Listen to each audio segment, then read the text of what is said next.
Wena uyizathu semicabango yami ephila namhlanje ukuthi nakusasa isengaphili ngikusasa. Wena uyizathu sokungayibeki intambo emqaleni ngithatha umphefumulo wami. Wena uyizathu sokungabuthatha ubuthi ngiphuze ngomlomo wami ngithatha umphefumulo wami. Wena uyizathu semicabango yami uyipha amandla usuku nosuku nalapho khona sengidikibele ithemba sengiqala ukulilahla. Wena uyithemba udondolo lapho khona sengilimele sengishawe ngisho amadolo sengilele phansi. Wena uyangivusa ungidontuthi ungiqhubekise nenyathuko ukuthi kusengalunga.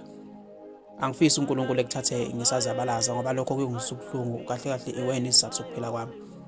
Nokuzabalaza kwami kulele kuwena njalo mangilele kusuku kuyonke into engicabangayo iwena phambili kithi uma sengiphumelele iwena kuqala futhi engiletha zonke lezo zinto zenjabulo kumina kuwena.